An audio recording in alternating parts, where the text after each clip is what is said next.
High বন্ধুরা, দেখো আমি চাল কুমড়োর মোরব্বা বানাবো।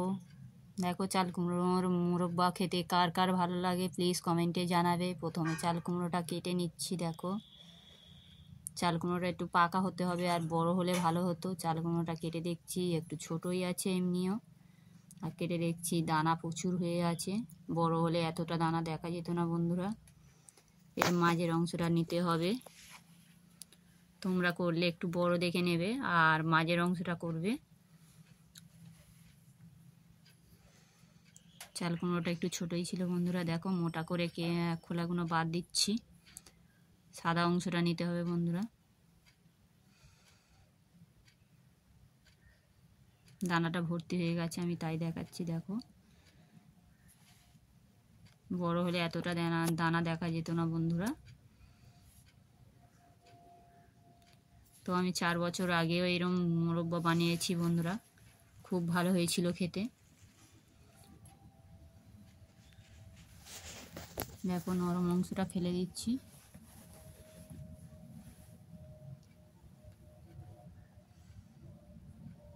দেখো মোটা করে বাদ দিচ্ছি, আর একটু মোটা করে বাদ দিলে ভালো হতো, কিন্তু চাল কুমড়োটা একটু ছোট হওয়ার কারণে। দেখো তোমাদের যেমন ভালো লাগে তেমন করে কেটে নিও বন্ধুরা।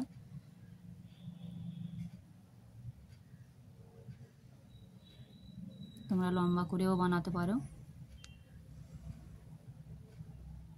যার যেমন পছন্দ বন্ধুরা। দেখো কতটা পাতলা পাতলা ছিল। 10 ঘন্টা রাতে ভিজিয়ে রেখেছিলাম, চুন জলে 1 চামচ চুন দিয়েছিলাম। 10 ঘন্টা ভিজিয়ে রেখে এখন তুলে নিচ্ছি। দেখো এমনি করে 4 বার ধুতে হবে বন্ধুরা।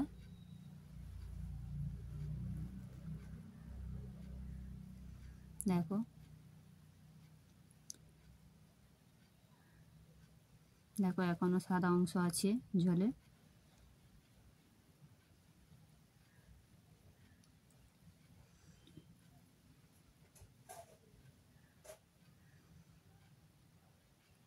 দেখো চাল কুমড়োটা ধুয়ে রাতে ভিজিয়ে রেখেছিলাম, কতটা সাদা লাগছে। দেখো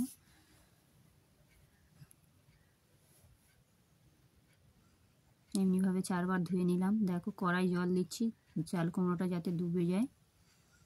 ডুববে না তো জানি। দেখো একটু ফটকিরি দিচ্ছি, তোমরা পারলে গুঁড়ো করেও দিতে পারো, আর এমনি দিলেও গলে যাবে।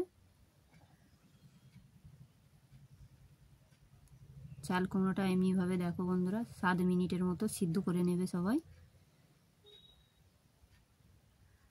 একটু ঢাকা দিয়ে দিলাম, দেখো ফুটছে।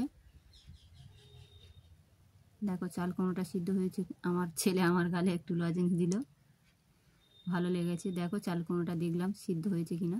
হ্যাঁ সিদ্ধ হয়ে গেছে। দেখো তোমরা এমনিভাবে দেখে নেবে। চাল কুমড়োটা এমনিভাবে ছেঁকে নিচ্ছি। দেখো যাতে জলটা না একটুও থাকে।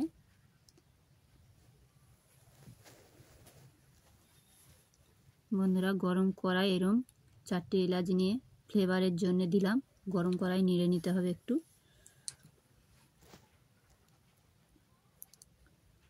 এবার পাখাটা নিভিয়ে এর উপরে কড়াই টেনে চাল কুমড়ো দিয়ে দিচ্ছি। দেখো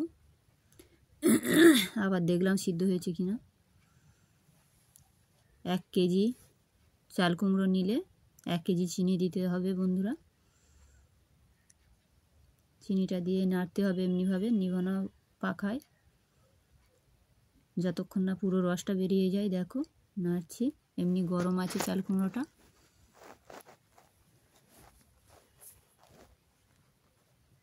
দেখো আমি নাড়তে পারছি না বলে আমার ছেলেও আমার সাথে একটু হাত লাগিয়েছে।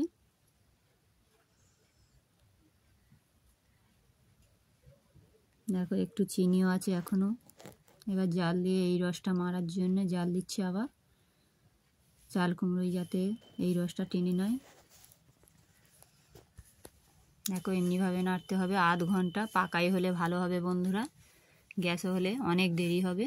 পাকাই হলে আধ ঘন্টা লাগবে বন্ধুরা।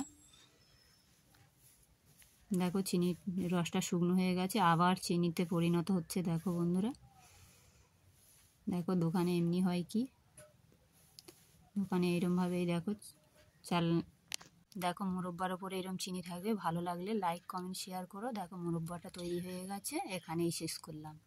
দেখো ভালো লাগছে, কেমন লাগ